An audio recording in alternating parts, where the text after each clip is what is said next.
കഴിഞ്ഞ ഒരു ദിവസം നമ്മൾ വലിയ ജനകീയ സമരമാണ് താമരശ്ശേരിയിൽ കണ്ടത്. ഫ്രഷ് കട്ട് അറവ് മാലിന്യ സംസ്കരണ പ്ലാന്റുമായി ബന്ധപ്പെട്ട് ജനകീയ പ്രതിഷേധം, പ്ലാന്റിലെ വാഹനങ്ങളടക്കം ജനങ്ങൾ അഗ്നിക്കിരയാക്കുന്നതൊക്കെ നമ്മൾ കണ്ടതാണ്.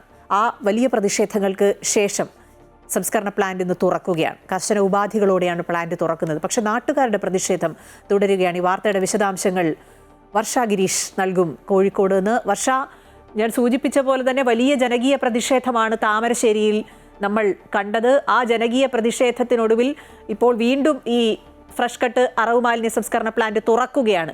സ്വാഭാവികമായും സമരവുമായി ജനങ്ങൾ മുന്നോട്ടെത്തും. അത് വലിയ പ്രതിഷേധങ്ങൾക്കൊക്കെ ഇടയാക്കില്ലേ?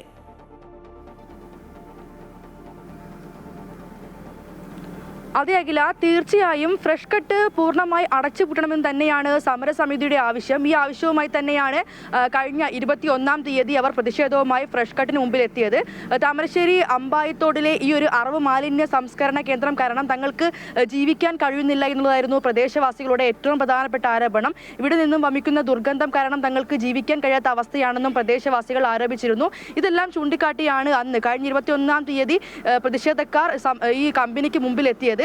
എന്നാൽ അന്നത് വലിയ സംഘർഷത്തിലേക്ക് കടക്കുകയായിരുന്നു. സംഘർഷത്തിൽ കമ്പനിക്ക് ഒരുപാട് നാശനഷ്ടങ്ങൾ ഉണ്ടായിട്ടുണ്ട്. 13ഓളം വാഹനങ്ങൾ നശിച്ചിട്ടുണ്ട്. അതോടൊപ്പം തന്നെ ഫാക്ടറിക്ക് ഒരുപാട് കേടുപാടുകളും സംഭവിച്ചു. ഇതിനെല്ലാം ശേഷം സമവായ ചർച്ചകൾക്കെല്ലാം ഒടുവിലാണ് ഇപ്പോൾ ഈ ഒരു ഫാക്ടറി, അതായത് ഈ ഒരു അറവ് മാലിന്യ കേന്ദ്രം തുറന്ന് പ്രവർത്തിക്കാനുള്ള തീരുമാനമായത്. കഴിഞ്ഞ ദിവസം ജില്ലാ കളക്ടറുടെ നേതൃത്വത്തിൽ ചേർന്ന ജില്ലാതല ഫെസിലിറ്റേഷൻ കമ്മിറ്റിയാണ് ഉപാധികളോടെ തുറന്ന് പ്രവർത്തിക്കാനുള്ള അനുമതി കേന്ദ്രത്തിന് നൽകിയിട്ടുള്ളത്. പല ഉപാധികളും ഈ ഒരു കമ്മിറ്റി മുന്നോട്ട് വെച്ചിട്ടുണ്ട്.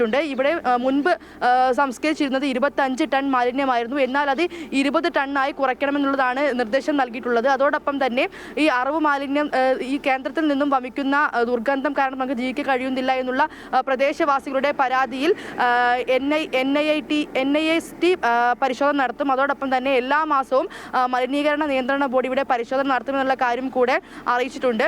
മറ്റൊരു പ്രധാനപ്പെട്ട കാര്യം, കൂടുതൽ പഴകിയ രീതിയിലുള്ള അറവ് മാലിന്യങ്ങൾ സംസ്കരിക്കരുത്, ആളുകൾക്ക് ബുദ്ധിമുട്ടുണ്ടാക്കുന്ന രീതിയിലുള്ള യാതൊരു നടപടിയും ഉണ്ടാകരുത് എന്നുള്ള കാര്യം കൂടെ നിർദ്ദേശിച്ചിട്ടുണ്ട്. മറ്റൊരു പ്രധാനപ്പെട്ട കാര്യം, വൈകിട്ട് 6 മണി മുതൽ രാത്രി 12 മണി വരെ പ്രവർത്തിക്കാൻ പാടില്ല എന്നുള്ള നിർദ്ദേശം കൂടി ഈ ഒരു കേന്ദ്രത്തിന് നൽകിയിട്ടുണ്ട്. അങ്ങനെ പല ഉപാധികളോടും കൂടിയാണ് അറവ് മാലിന്യ സംസ്കരണ പ്ലാന്റ് ഇന്ന് മുതൽ പ്രവർത്തിച്ചു തുടങ്ങുന്നത്. എന്നാൽ പ്രതിഷേധവുമായി മുന്നോട്ട് പോകാൻ തന്നെയാണ് പ്രദേശവാസികളുടെ തീരുമാനം. കാരണം തങ്ങൾക്ക് ഈ ഒരു മാലിന്യ കേന്ദ്രത്തിൽ നിന്നും വരുന്ന ദുർഗന്ധം കാരണം ജീവിക്കാൻ കഴിയുന്നില്ല എന്നുള്ളതാണ് ഇവരുടെ ഏറ്റവും പ്രധാനപ്പെട്ട ആരോപണം. അതുകൊണ്ട് തന്നെ സമരവുമായി മുന്നോട്ട് പോകാൻ തന്നെയാണ് സമരസമിതിയുടെ തീരുമാനം. ഈ സമരം ഇന്നും ഇന്നലെയും തുടങ്ങിയതല്ല.